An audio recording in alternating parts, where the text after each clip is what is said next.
यह कहानी एक दिव्यांग राजा की है जिसके राज्य में कोई भी परेशानी या समस्या नहीं थी। सभी लोग उस राजा से बहुत खुश थे और ऊपर वाले से धन्यवाद करते थे कि इतने अच्छे राजा को उनके जिंदगी में भेजे। वह राजा दिव्यांग था, उसकी एक आंख नहीं थी और एक पैर नहीं था, लेकिन फिर भी राजा को इस बात का कोई मलाल नहीं था। एक दिन राजा अपने महल के गलियारे में घूमते हुए अपने पूर्वजों की लगी तस्वीर को देख रहा था और सोच रहा था कि मेरे पिताजी इतने शूरवीर थे और उनके पिताजी इतने शूरवीर थे।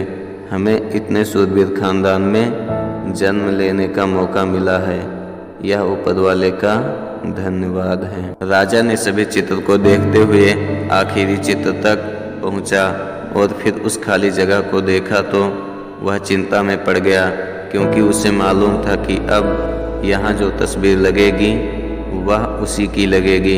लेकिन राजा को इस बात का चिंता नहीं थी कि वह मर जाएगा, चिंता इस बात की थी कि वह जो पेंटिंग लगेगी वो कैसी लगेगी।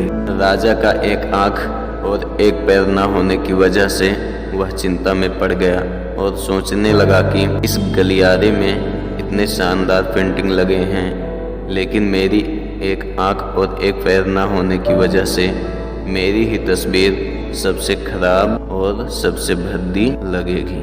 राजा ने सोचा कि मेरे मरने के बाद पता नहीं ऐसी पेंटिंग बनेगी, और क्यों ना मैं अपने जीते जी ही एक शानदार पेंटिंग बनवाऊं, ताकि मुझे सुकून मिल जाए कि मेरी यहाँ अच्छी पेंटिंग लगेगी। अब उस राज्य में ऐलान करवा दिया गया और सभी पेंटर्स को बुलाया गया और कहा गया कि जो भी पेंटर राजा का शानदार पेंटिंग बनाएगा उसे शानदार इनाम मिलेगा।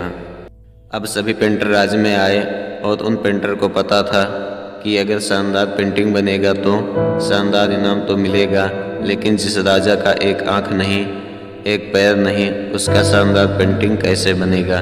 पेंटर सोच रहे थे कि इनाम का तो पता नहीं, लेकिन अगर शानदार पेंटिंग नहीं बनी और राजा गुस्सा हो गया तो सजा मिलेगी, इसलिए बड़े बड़े चित्रकार भी आगे नहीं आए। तभी उसमें से एक लड़का बोला, राजा साहब मैं आपकी पेंटिंग बनाना चाहता हूँ, मुझे 24 घंटे का वक्त दीजिए।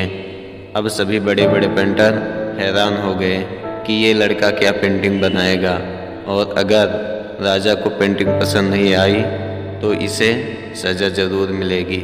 राजा बोला, ठीक है आप बना करके आइए। अगले दिन लड़का तस्वीर बनाकर लाने वाला था और दरबार पूरी तरह से भर चुका था। लोग दूर दूर से ये देखने के लिए आए थे कि वह लड़का कैसा पेंटिंग बनाकर लाएगा। अब लड़का जब उस राजा की पेंटिंग बनाकर लाया तो लोग आश्चर्य रह गए। सब लोग जोर जोर से तालियां बजाने लगे, सीटी बजाने लगे, और जब राजा ने उस पेंटिंग को देखा तो वह खुश हो गया और बोला कि वाह, इससे अच्छी पेंटिंग तो इस पूरे गलियारे में नहीं है। राजा ने लड़के को बहुत सारा इनाम दिया। अब आप सोच रहे होंगे कि उस राजा की क्या पेंटिंग बनी होगी जिसकी एक आंख नहीं है और एक पैर नहीं है, कैसा पेंटिंग बना होगा। उस तस्वीर में लड़के ने उस राजा को एक घोड़े पर सवार किया था। एक साइड से उस राजा का एक पैर दिख रहा था और राजा तीरंदाजी करते हुए निशाना लगा रहा था, और निशाना लगाते वक्त एक आंख बंद हो जाती है और उस लड़के ने उस राजा की वही आंख बंद की थी जो राजा के पास नहीं थी। इस तरह से उस लड़के ने राजा को निशाना लगाते हुए घोड़े के ऊपर सवार दिखाया, जिससे एक आंख बंद और एक ही पैर दिखाया, और इतना शानदार पेंटिंग बनाया था कि वह अब तक की सबसे श्रेष्ठ पेंटिंग थी। उस लड़के के सामने भी चुनौती थी, संकट था, लेकिन उसने सकारात्मक का साथ नहीं छोड़ा। जिंदगी में आप जिस भी मुकाम पर हो, जिस भी संकट में फंस जाएं, जिस भी स्थिति में हो, अगर आपने सकारात्मक का साथ कभी नहीं छोड़ा तो यकीन मानिए आप उस संकट से बाहर निकल आएंगे। जिंदगी में उम्मीद का साथ मत छोड़िए, क्योंकि जिसने भी उम्मीद का साथ छोड़ दिया तो फिर जिंदगी उसका साथ छोड़ देती है। हर पल सकारात्मक रहिए, खुश रहिए, ऊपर वाले के आशीर्वाद के साथ और अपनों के प्यार के साथ, अपनी अच्छी और सच्ची मेहनत के साथ कर दिखाओ कुछ ऐसा कि दुनिया करनी चाहे आपके जैसा।